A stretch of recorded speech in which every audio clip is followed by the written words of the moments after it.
¿no? Que vendría a ser acá el tronco, ¿no? El eje. Entonces a eso se llamará, si se va alejando, se llamará pues distal, se va alejando, se va haciendo más distante. Pero si se va haciendo más cerca, más junto, entonces eso se llamará proximal, ¿ya?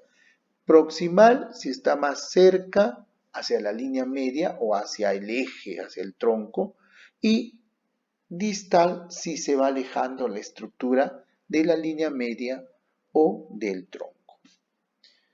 Dicho eso, vamos a ver las diferentes posiciones que puede optar un cuerpo humano.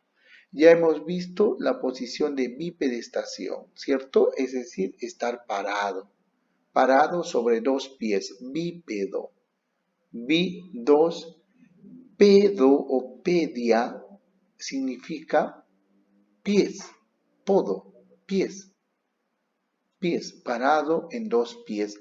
Y bipedestación es el desplazamiento, bueno, en dos pies.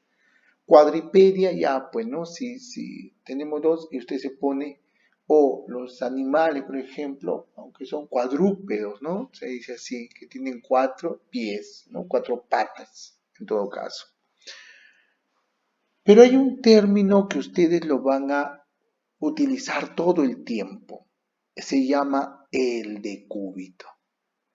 Cuando ustedes hablen de decúbito, eso significa que usted está echado, que está acostado, ¿ya?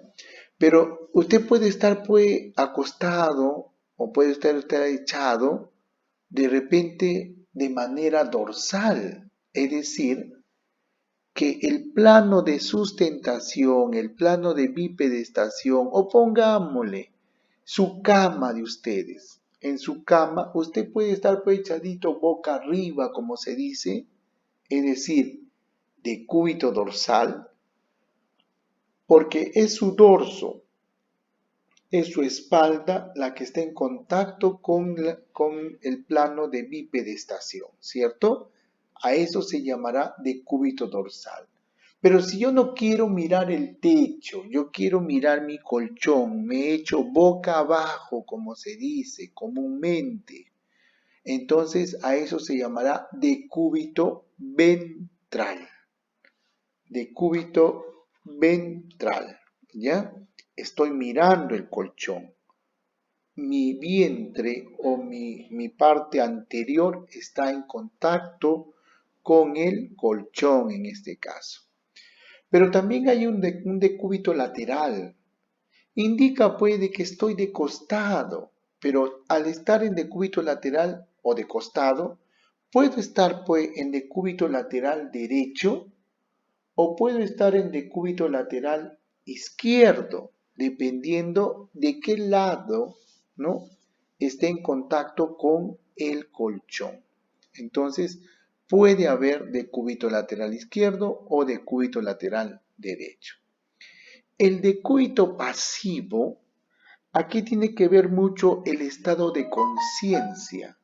Es decir, por algún traumatismo encefalocraniano, por ejemplo, un golpe o un proyectil de arma de fuego, algo que me llevó a un estado comatoso, ¿no? A un estado grave, donde la conciencia, o mejor dicho, el estado de conciencia está alterado, ¿no? Estoy profundamente dormido a lo que se llama coma, ¿no?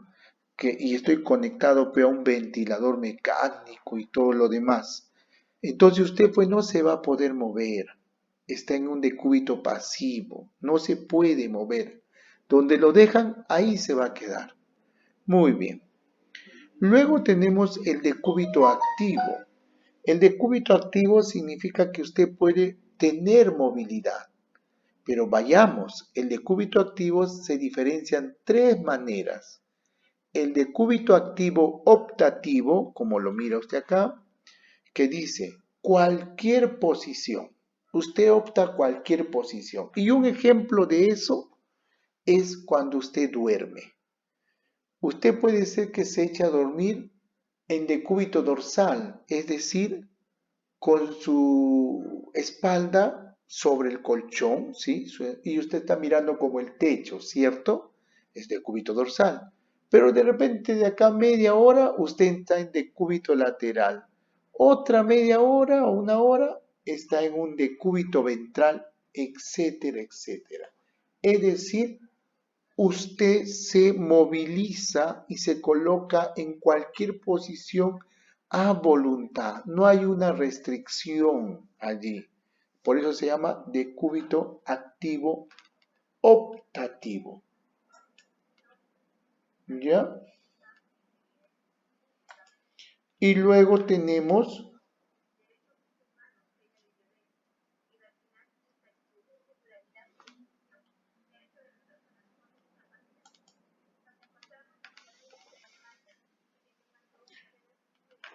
entonces, les decía que usted puede optar,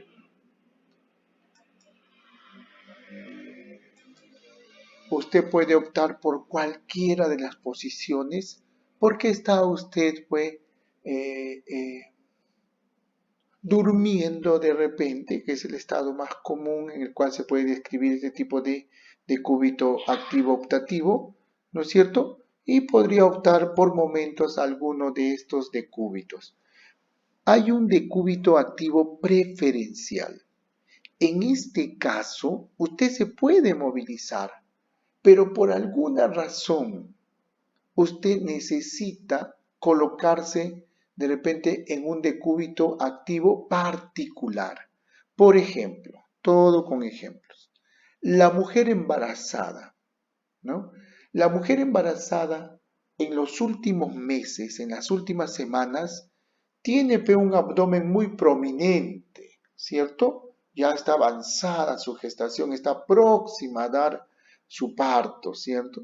Entonces, le incomoda mucho echarse o ponerse en decúbito dorsal porque siente que le tapa la respiración, porque todo el peso se viene hacia adelante, no hacia la parte superior, etcétera, etcétera. Le molesta estar en esa posición, ¿no es cierto?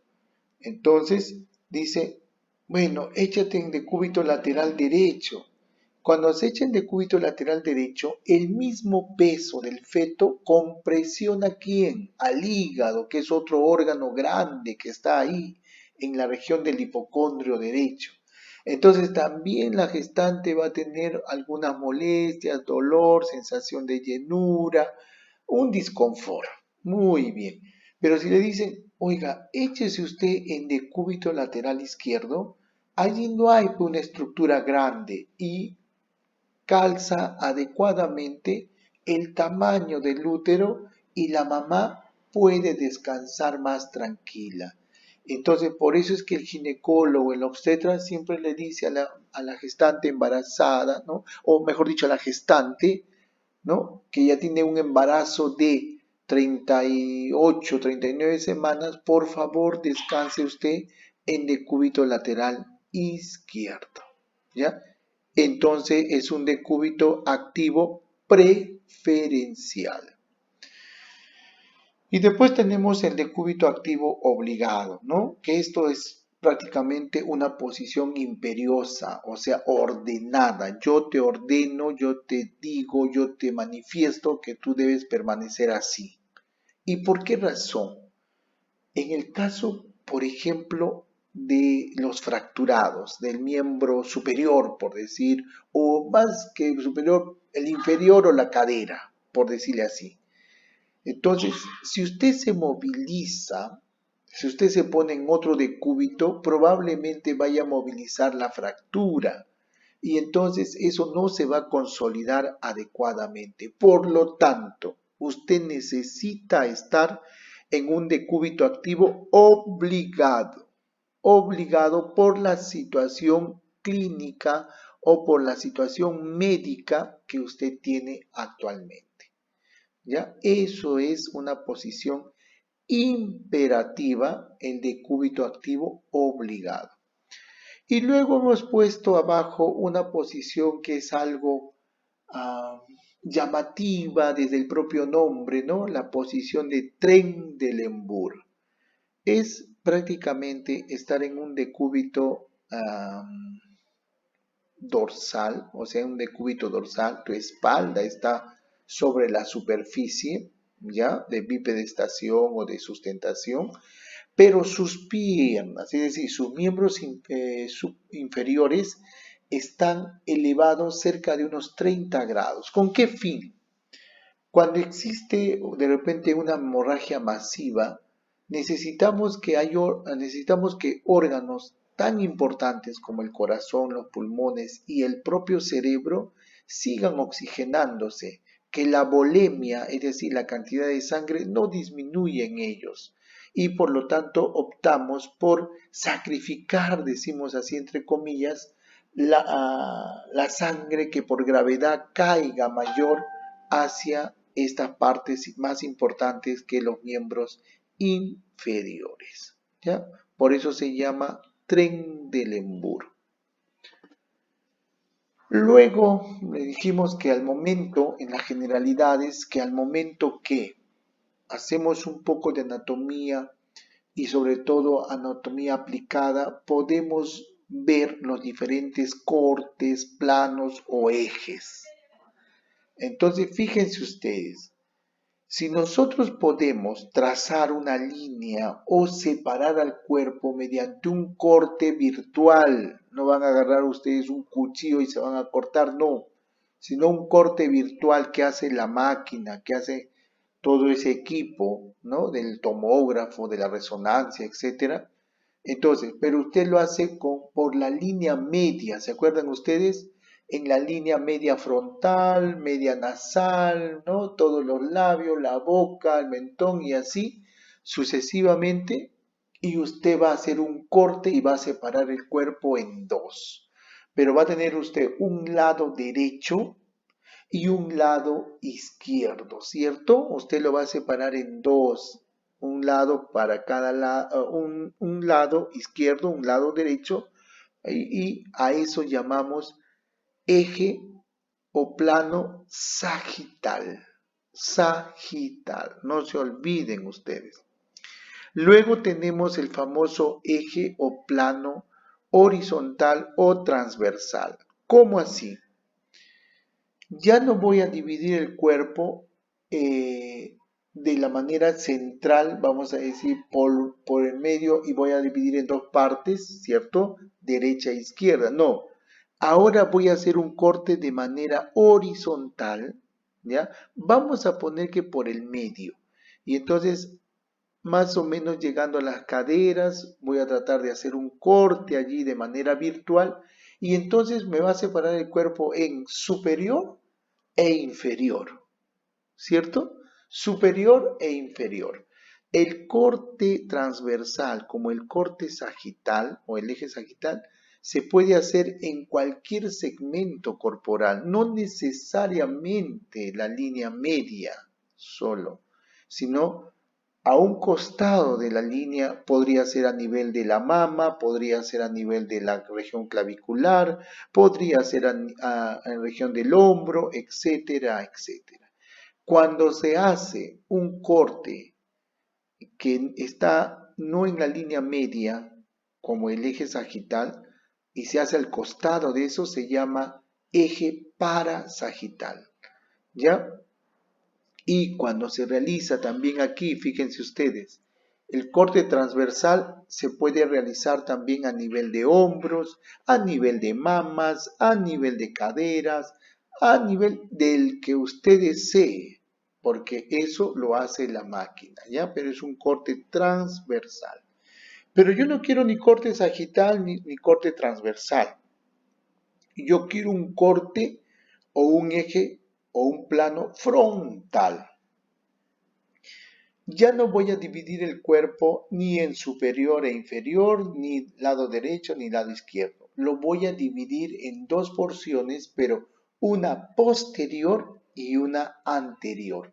Es decir, si ustedes se ponen de perfil, trácense usted una línea, ¿no? Imaginaria que surque su cabecita y vaya pues por delante de repente de los pabellones auriculares, la cara lateral del cuello y así sucesivamente, ¿cierto? Separando el cuerpo anterior, en una parte anterior y una parte posterior, ¿ya? Eso hace el eje frontal o coronal. Muy bien, esto es pues lo que vendría a ser la famosa regiones corporales, ¿no? Esto ya lo hemos aprendido desde niñitos, ¿no? El cuerpo está comprendido en qué, cabeza, tronco y extremidades. En este caso, lo vamos a dividir de manera más, ¿cómo le diría? Un poquito más didáctica y lo vamos a poner como el eje axial o región axial y todo lo que salga de la región axial será la región apendicular. Entonces, ¿cuál es la parte axial acá? Todo lo que está al medio. Fíjense ustedes, está al medio la cabeza, está al medio el cuello, está al medio el tórax, está toda esta parte que pertenece al abdomen, está la pelvis. ¿Cuál está que sale de la zona del eje? ¿Qué sale? El miembro superior derecho, el miembro superior izquierdo y los miembros inferiores. Entonces, la región axial es todo lo que está acá, cabeza, cuello, tórax, abdomen y pelvis, y la región apendicular, es decir, lo que sale de acá, están los miembros superiores y los miembros inferiores. Cuando hablamos ya de miembros superiores, miembros inferiores, tenemos que referirnos a uno de los grandes aparatos, el aparato locomotor, el que nos ayuda a movilizarnos. Pero el aparato locomotor pues está conformado por una serie de estructuras, ¿cierto? ¿No? Está conformado por huesos, está conformado por músculos, está conformado por ligamentos, está conformado por tendones, etcétera, etcétera. Pero además debe haber alguien pues que comande esa información para que usted pueda realizar dicho documento. Y ese es el famoso sistema nervioso central. El sistema nervioso, ¿ya? Porque puede haber el sistema nervioso central y el sistema nervioso periférico. Muy bien. Entonces, el aparato locomotor realiza las respuestas musculares ordenadas ¿por quién? Por el sistema nervioso. A eso denominamos que movimiento. Y ahí está. El sistema nervioso permite el trabajo armonioso entre el esqueleto, es decir, el hueso, la estructura ósea, las famosas articulaciones y los músculos para que puedan generar movimiento. Recuerden ustedes que el músculo se mueve porque tiene la capacidad de contraerse y relajarse. Y si esos músculos están prendidos a un sistema de palancas, ¿cierto? De poleas, de palancas, que son la estructura ósea, entonces pueden realizar lo que realizamos nosotros normalmente como el movimiento, el traslado, ¿no? La capacidad de movilizarse.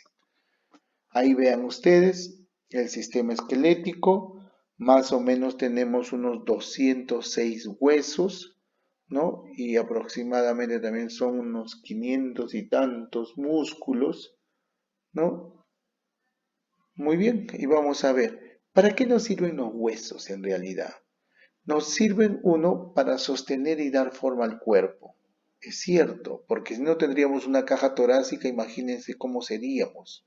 Si no tuviésemos unas caderas o el hueso coxal o el hueso pélvico, imagínense ustedes dónde tendría el anclaje los miembros inferiores para podernos trasladar. Entonces, el, el sostener y dar forma es parte de la función que cumple el esqueleto humano. Luego es proteger algunos órganos internos, ¿no? Y como el encéfalo, por ejemplo, que está en el cráneo, como el tórax, por ejemplo, que protege al corazón, a los pulmones, o la propia pelvis, que protege aquí al útero, ¿no? Que son órganos nobles también que necesitan ese tipo de protección.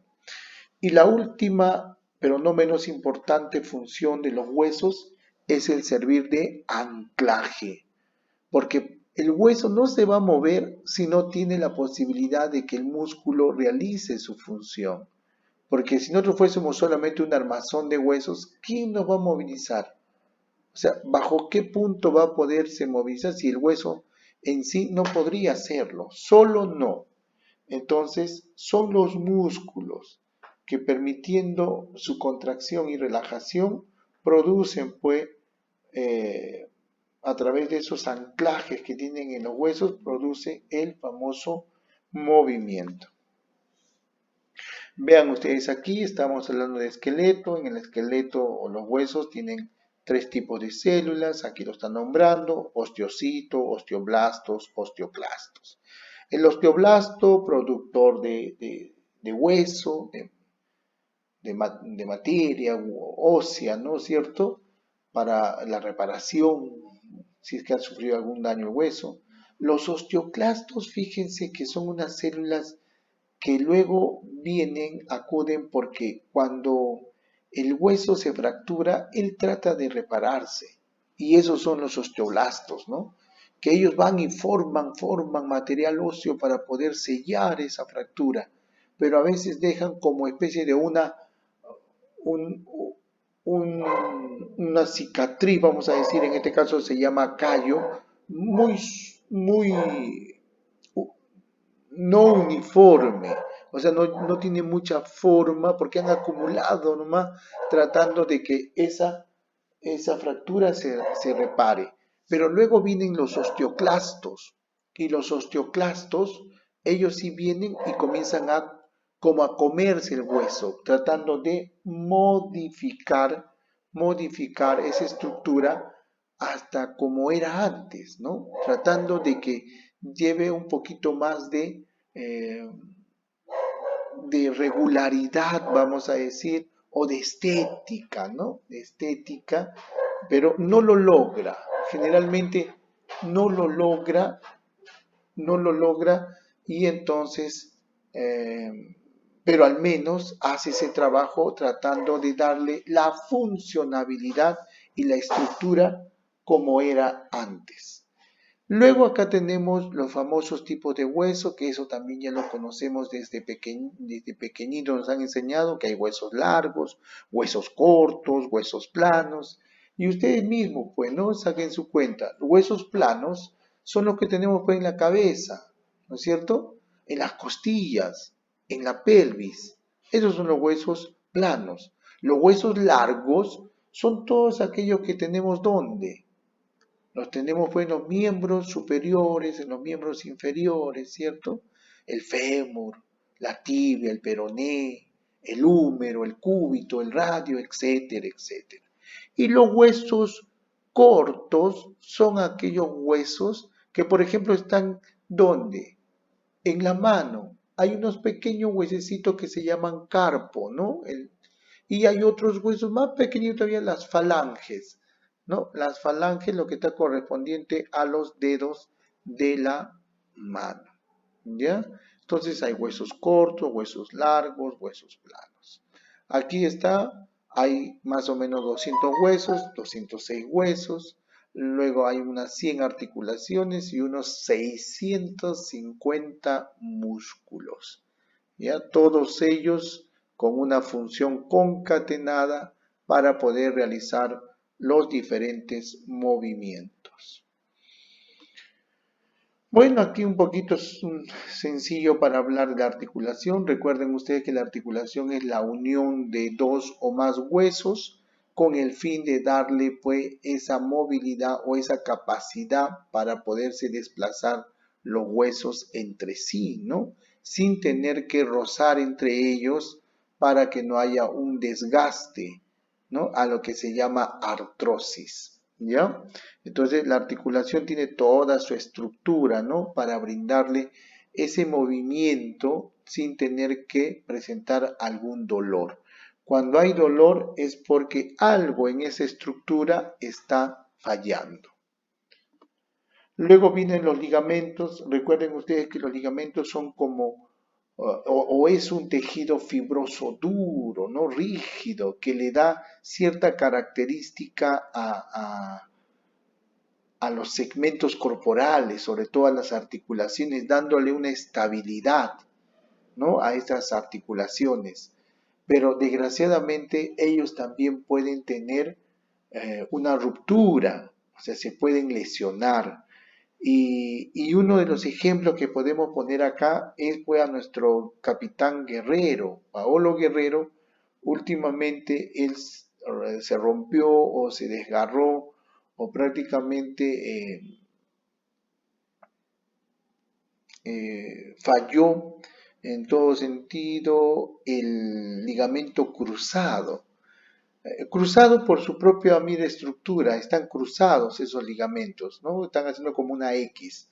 Entonces hubo una ruptura. A esa ruptura ligamentaria nosotros le llamamos esguince, ¿ya? Pero en todo caso ponga usted así, hubo una ruptura ligamentaria. Cuando existe esa ruptura en estos famosos ligamentos cruzados, lo que pasa es que esos ligamentos al cruzarse le brindan una estabilidad y un movimiento propio a la rodilla.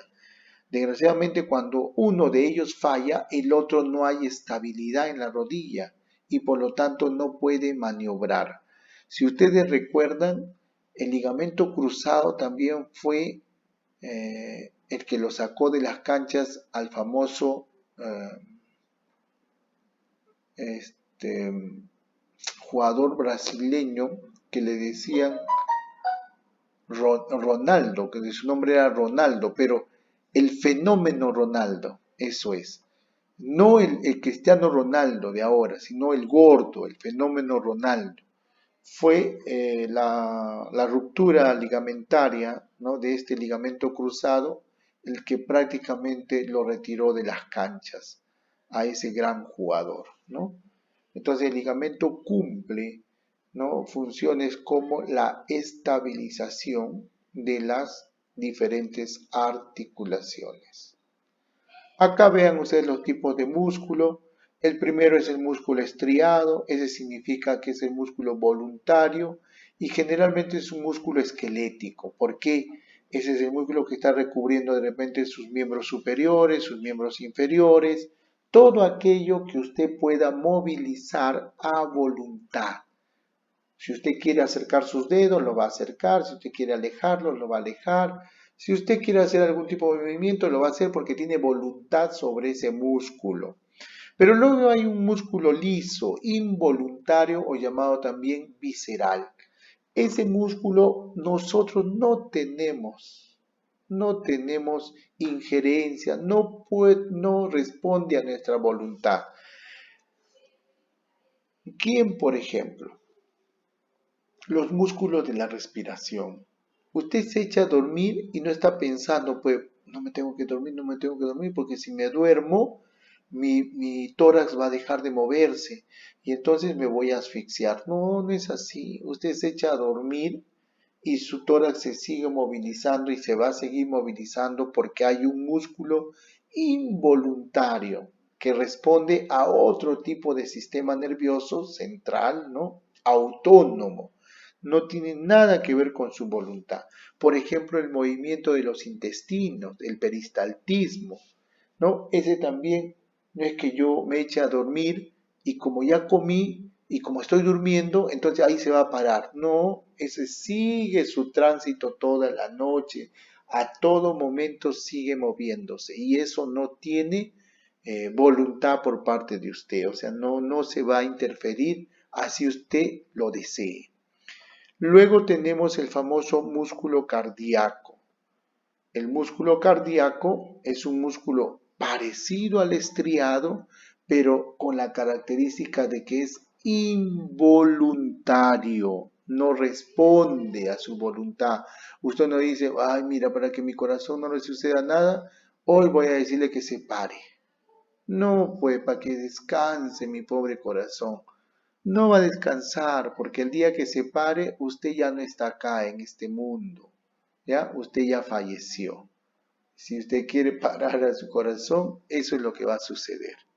¿Ya? El sinónimo de esta para es que ya probablemente usted esté sin vida. Entonces, el corazón, el músculo cardíaco es totalmente involuntario. Ahí hay algunas imágenes para ver los tipos, los asinos, ¿no? El propio músculo, el tendón y la composición que tiene. Gracias a esta colaboración entre huesos, músculos, ¿no? y el propio sistema nervioso hace que nosotros podamos realizar diferentes acciones. Y aquí viene, ya vamos terminando esto, es el segmento cabeza, ¿no? Con sus diferentes partes, ¿no? La cabeza, por favor, todo el segmento cabeza viene desde acá, pues, ¿no? Todo esto. Pero fíjense que la cabeza se separa en dos, lo que vendría a ser la cara y lo que vendría a ser el cráneo, la calota, ¿no? Entonces, la cara, ya pues nosotros con la región frontal, la región ciliar, la región de los párpados, la región malar, la región geniana, la región labial, orbicular, etcétera, la región mentoniana, etcétera, ¿no? Y lo mismo en el otro lado, y usted va describiendo cada uno de ellos. Viene la región del cuello, la región anterior, la región lateral, la región del esternocleidomastoideo, etcétera, etcétera. ¿Bien? Luego vemos la región del tórax, la parte anterior, la parte posterior, ¿no? Con toda la región de los pectorales, la región clavicular, la región supraclavicular, infraclavicular, la región del esternocleidomastoideo, la región del deltoides, la región del músculo bíceps, ¿cierto? Acá están los famosos músculos pectorales, acá que van tapizando los músculos, algunos de la respiración, los intercostales que no se aprecian acá, ¿no? Y luego viene el recto abdominal, fíjense ustedes acá, los dos rectos abdominales, que prácticamente son lo que ustedes conocen como las famosas coquitos que le dicen, pero son los famosos abdominales que se dibujan, son músculo que tiene ciertos haces, ¿no? Segmentos del propio músculo que hace acá como un conglomerado y por eso tienen esa figura. En la región posterior, la región escapular, la región deltoidea, la región dorsal, la región lumbar y a la región glútea, ¿no? Todo eso se va viendo. Aquí se ha retirado parte del tejido superficial y se está notando todo lo que vendría a ser la caja torácica. Ahí se ve los pulmones. Luego se retira toda la parte anterior, el peto esternal, y se mira todo lo que es el corazón con sus grandes vasos. Aquí hay una tomografía respecto a lo que es una dama, ¿cierto? Un corte sagital. Y estamos viendo todas las estructuras que corresponden a una dama. Fíjense ustedes, ¿por qué digo esto? Acá vean ustedes, esto es un útero. Este es un útero que está partido de manera sagital. Acá está el recto, acá está la columna vertebral, acá está la propia médula espinal, acá está el hígado, acá está el estómago, acá ya las haces intestinales, está el pubis, está el canal vaginal, etcétera, etcétera. ¿Ya? Una visualización a través de la anatomía aplicada, en este caso una tomografía. Después tenemos el miembro superior, ¿cierto? El miembro superior, generalmente le decimos brazo a todo el miembro superior, pero fíjense ustedes que el brazo solamente va de la articulación del hombro hasta la articulación del codo. A eso se denomina brazo, mientras que antebrazo se denomina del codo hasta la muñeca. Esto es el antebrazo y luego vendrá todo lo que es la mano. ¿Ya? La mano. La mano.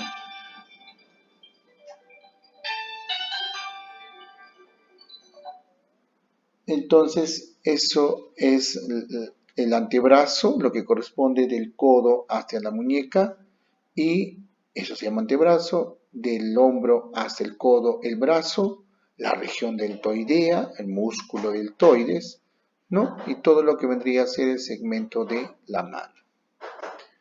Luego tenemos el miembro inferior, también que lo conocemos de manera coloquial como pierna todo, ¿no?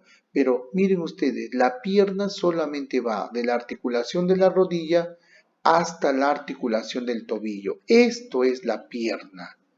De la rodilla hasta la región de la ingle, o la región inguinal, esto se llama muslo, pero nosotros le decimos a todo pierna, pues, ¿no?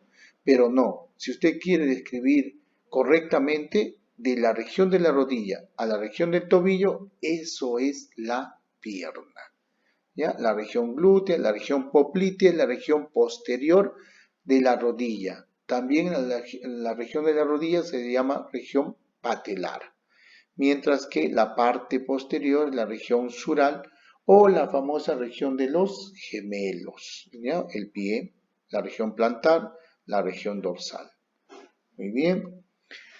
Luego de aquí veamos que tenemos ciertas cavidades. Hablamos de las famosas cavidades, ¿cierto? Y tenemos pues la cavidad ventral, la cavidad dorsal, o en todo caso vamos separándola. Tenemos la cavidad craneal, la cavidad torácica, la cavidad abdominal, la cavidad pélvica, la cavidad ósea, ¿no? Donde está la médula ósea, la cavidad raquídea, donde se desplaza toda la médula espinal, etcétera, etcétera. ¿No es cierto? Ahí está la cabeza, ¿no? La región con todo esto, la cavidad craneana, la cavidad ocular, la cavidad oral, la cavidad nasal, etcétera, etcétera. Ustedes esto por favor lo vuelven a leer. El tórax, está la cavidad pleural, donde están los pulmones, ¿no? Protege prácticamente los pulmones, la cavidad mediastínica, la cavidad pericárdica, ¿no? Y ya le decía yo que hay la cavidad vertebromedular, la médula espinal, etcétera, etcétera. ¿Ya? Muy bien, esas son las cavidades.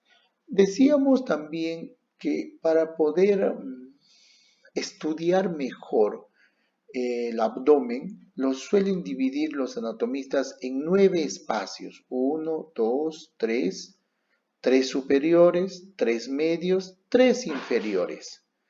Y es fácil, por favor, aprender esto. Sabemos muy bien que en la parte anterior superior derecha se conoce como hipocondrio. Y si está en el lado derecho, será hipocondrio derecho. Si hay hipocondrio derecho, debe haber hipocondrio izquierdo, ¿cierto? Tiene que haber hipocondrio izquierdo. Hipocondrio izquierdo. Entonces, también por debajo del hipocondrio tenemos el famoso flanco derecho. Al haber flanco derecho, tiene que haber flanco izquierdo. Muy bien. Después tenemos la fosa ilíaca derecha y por lo tanto debe haber fosa ilíaca izquierda. Y el centro, fíjense ustedes, arriba, en la parte superior, está el epigastrio. En la parte media está la región del mesogastrio o región umbilical. Y por debajo está el hipogastrio o región, ¿no? Debajo de la región del mesogastrio, ¿ya? Mesogastrio, epigastrio, hipogastrio. Entonces, si tengo hipocondrio, tengo epigastrio y tengo hipocondrio izquierdo, tengo flanco derecho, mesogastrio y flanco izquierdo. Tengo fosa ilíaca derecha, hipogastrio y fosa ilíaca izquierda. No es difícil de poder aprenderse esas zonas. Y luego, ya para terminar, tenemos la famosa cavidad pélvica. La cavidad pélvica tiene muchas estructuras, dentro de ellas el colon, si vamos a hablar de varón, el colon, la región de los genitales internos, ¿no? Próstata, etcétera. Y si es mujercita, vamos a ver también, aparte del colon, lo que vendría a ser el útero, ¿no? Y órganos internos femeninos, ¿no? Entonces, Ya con eso nosotros estaríamos culminando la clase que correspondería a la cuarta clase y es anatomía y fisiología humana. Muy bien, muchísimas gracias.